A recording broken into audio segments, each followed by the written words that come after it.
Hi everybody, Tex-Mex here. Thanks for joining me for another video. Today we're looking at a classic firearm, the Winchester Model 62. I've got two beautiful specimens here and I'll get into them in a little bit. But basically it's a slide action 22.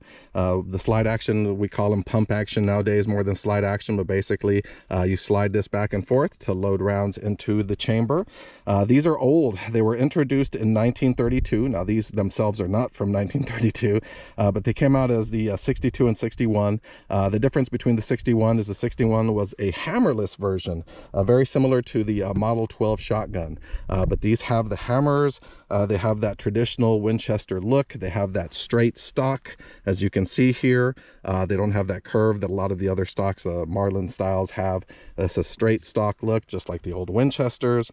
It's based on the Model 1890 that was designed by the man himself, John Moses Browning, and it eventually became the Model 1906, and in 1932 eventually became the Model 62. Well, 61 and 62, and then the 62 became the 62A. And the big difference there was that it went from a flat mainspring to a coil hammer spring.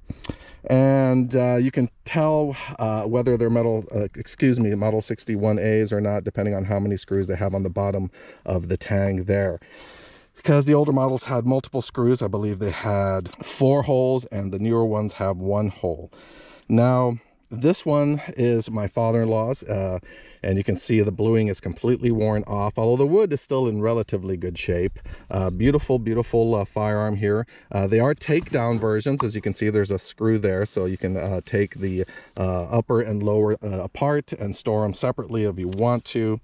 I just came into this one, so I just purchased this one not too long ago, and as you can see, it has a shorter barrel. We'll talk about that in a second, but the bluing looks still pretty good. I think it's the original bluing because it doesn't look like it was redone.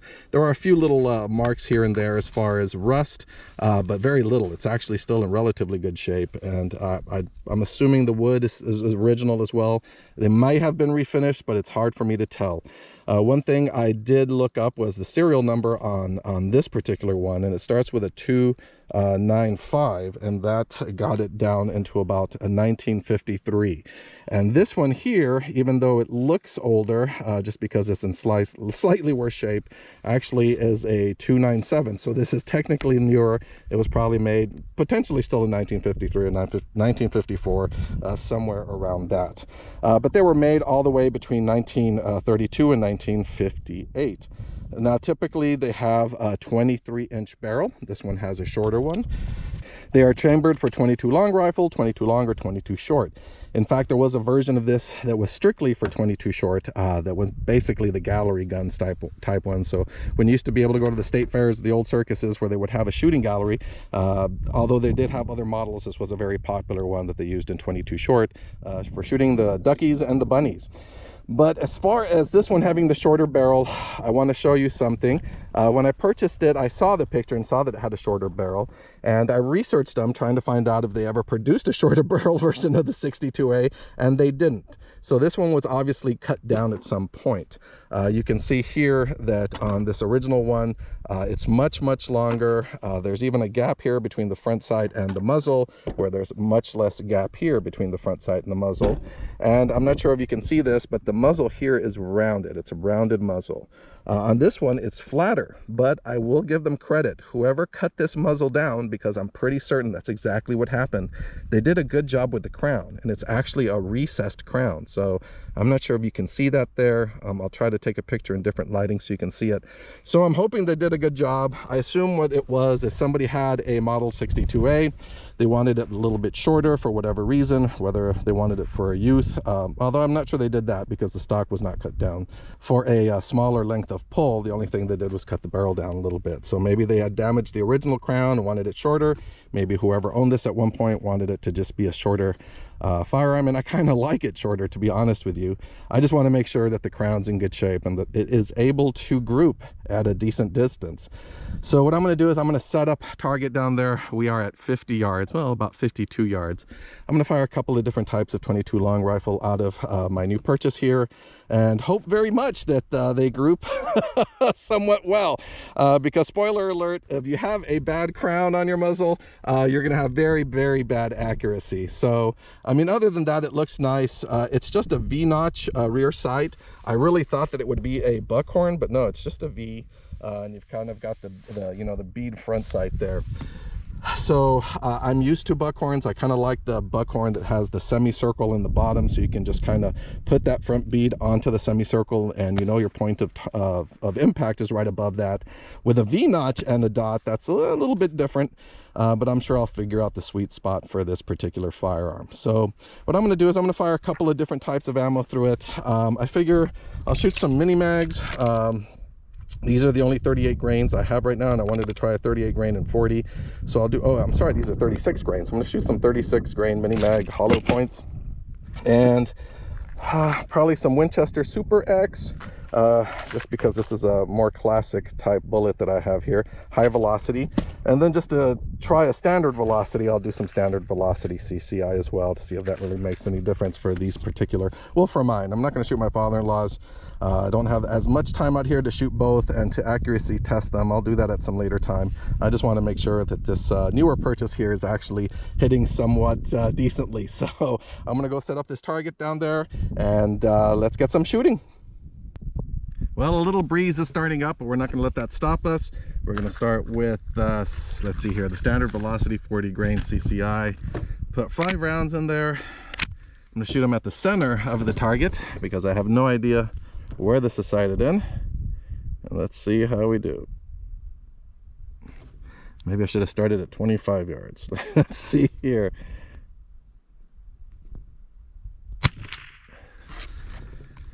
Shoot off the 5 rounds, then we'll go take a look, because I cannot see where I'm hitting at this distance.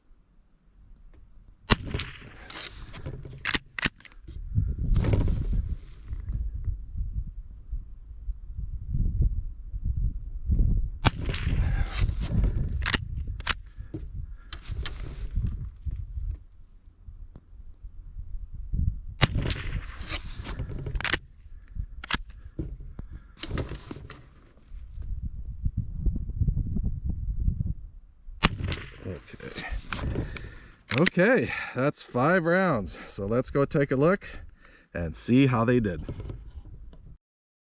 Okay, well, good and bad news. The good news is it looks like the crown is fine for 50 yards, and considering that front post, that bead on the front post was about this big at 50 yards. So it's very hard to get refined shooting, and obviously I shot a little low. But that being said, there's not damage to the crown that is being shown here. So that's the good news. It looks like it's grouping relatively well for 50 yards open sights.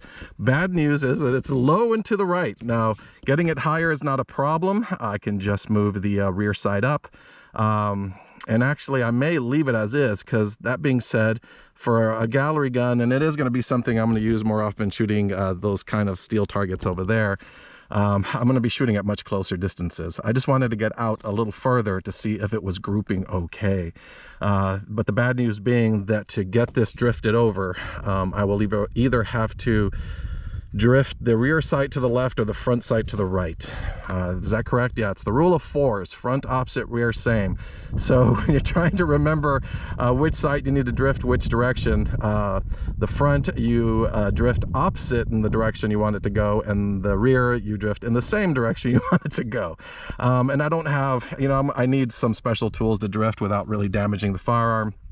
So what I'm going to do today is not a bad group. I'm going to try the other ammo as well, and what I'm going to have to do is for the next one I'm going to fire at this target, since I'll probably hit down here, and see how well it groups.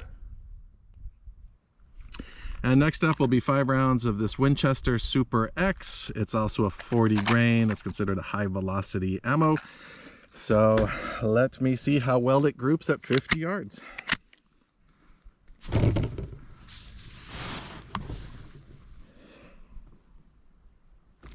Yeah, this front bead covers up the whole square. It's bigger than the square where that little target is, but I will do my best.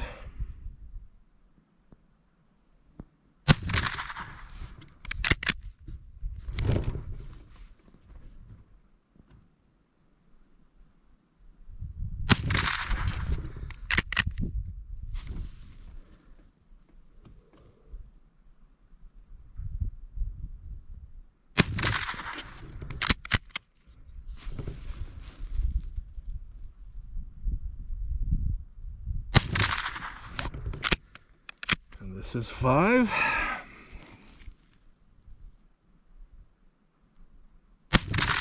Okay. Yeah, I bet you this would do a lot better if I had scopes or better sight on this. Maybe I could put a rear peep sight on this. And that's not a bad idea. But for now, let's go see how that Winchester did. Doesn't look like it liked the Winchester as much. Looks like I got 2 on top of each other. 3, 4, 5. That front bead was about yay big on there. I mean, it covered up that whole square. So they're still going to the right. They didn't drop as much for the Winchester as they did for the standard velocity, but they still are way to the right, further to the right for the Winchester. The high velocity seemed to pull them off. So what I'm going to do is I'm going to try the, I guess I'm going to try the 36 grain now, and I'm going to fire them at this one, because if I would have to guess, the 36 grain won't drop as much as the standard velocity did, so they should group somewhere over here. So let's go see how well we do with that 36 grain. And now we're going to finish off with this mini mag. Let's see here, this is 36 grain copper plated hollow point, claiming it's going at 2650 feet per second. So let's see how well these group and where their point of impact is at 50 yards.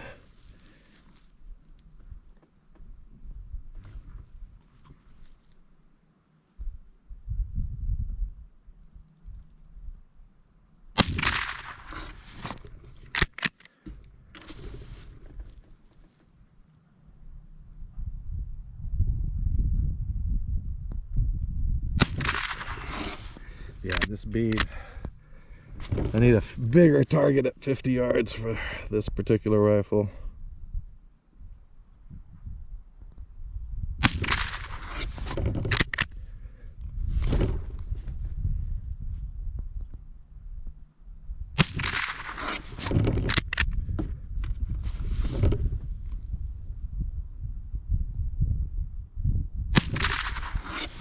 Okie doke. Let's go see where they hit. And this is sort of a fascinating result. So you could see as I was shooting, but the 36 grain, I was aiming at this target down here, and it shot right up here. So it shot way high, also about the same distance to the right, but much higher. The group is not bad, and honestly, I wouldn't really, I'd have to do this test again to see which one it groups with better and try a few different types of ammunition.